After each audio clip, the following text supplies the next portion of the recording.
As an artist, I'm constantly thinking about the different ways that I can tell stories and share my vision of the world to people. I first saw them and I was like, how does all this technology fit into something so small?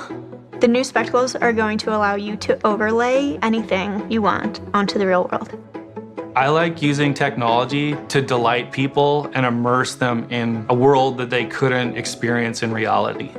Because I really wanted to use AR in a therapeutic sense, looking at the ebb and flow of water and sea creatures. I think that really inspires my creation.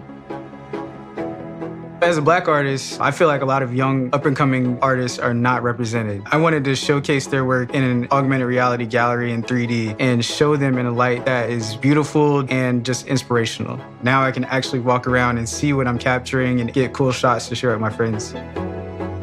I feel like this generation is gonna finally push the new digital frontier. This is gonna change the game forever. So I love New Mexico, and I really wanted to sort of create a love poem to New Mexico and an immersive history lesson. You are standing on the rim of the Valle Caldera. I love these historic road signs. They're sort of these funny, archaic things, and I love the idea that it might bring new life to this old way that we used to give people information.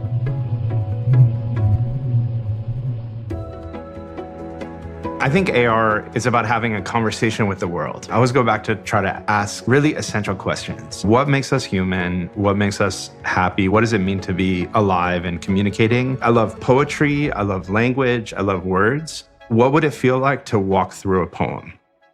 Lens Studio is the Swiss Army knife of augmented reality creation. The marriage between Lens Studio and these spectacles, they're two devices that were literally designed to work together, so it's such a seamless development experience. It does feel like magic when you are working on the program Lens Studio and then you push it to spectacles and then it's there. It's right in front of you. And it wasn't there a moment ago. I'm actually coding on this thing. I'm experiencing stuff I've made in it. For me, solving problems is always like human-centered design first. It's all just trial and error of figuring out how to make this experience the best that it can be. The future of AR feels like shared experiences, shared realities. Having artists be a part of the conversation when these things are emerging, I think is going to create a kinder and gentler world. I want to create a world where people feel uplifted, and I want them to feel heard. AR is such an opportunity to create a more inclusive world. We may not like the way that we've always done that with technology, but this is an opportunity to create a new way. This is how we're going to do things in the future, and it's now. Create the world you want to see.